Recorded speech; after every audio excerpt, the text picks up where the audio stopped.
جی ہم اس وقت موجود ہیں چودھری منیب الحق صاحب، سابق ایم پی اے پنجاب اسمبلی۔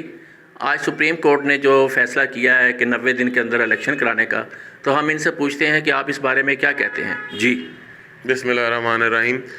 آئین میں بڑا کلیئر ہے کہ الیکشن 90 ڈیز میں ہونے چاہیے۔ سپریم کورٹ کا فیصلہ ٹھیک ہے، اس میں کوئی دوسری رائے نہیں ہے۔ سپریم کورٹ اس میں معاملہ صرف ہمارا پاکستان مسلم لیگ نون کا موقف یہ ہے کہ انتخابات بھی بہت ضروری ہیں اور انصاف بھی بہت ضروری ہے۔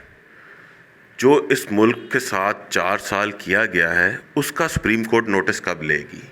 جو میاں محمد نواز شریف کے ساتھ اس ملک میں اس ملک کی عدالتوں میں ظلم ہوا ہے اس کا نوٹس کب لیں گے؟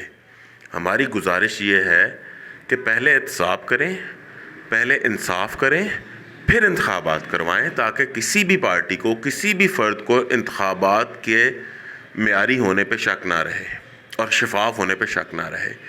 اس طرح اگر سپریم کورٹ یا کوئی بھی ادارہ پاکستان میں انتخابات کرواتا ہے، اس کی شفافیت پہ کوئی بھی جماعت اٹھ کے اگر کھڑی ہو جاتی ہے، دھرنا دے کے بیٹھ جاتی ہے، انتخابات پھر متنازع ہو جائیں گے۔ اگر ملک میں انصاف ہو جائے گا، اگر یہ ثابت ہو جائے گا کہ چلتے خوشحال نواز شریف کے ملک کو 4 سالوں میں کس نے پٹری سے اتارا اور تباہ کر دیا، تو بہتر ہو جائے گا اس ملک کے لیے بھی، اس قوم کے لیے بھی۔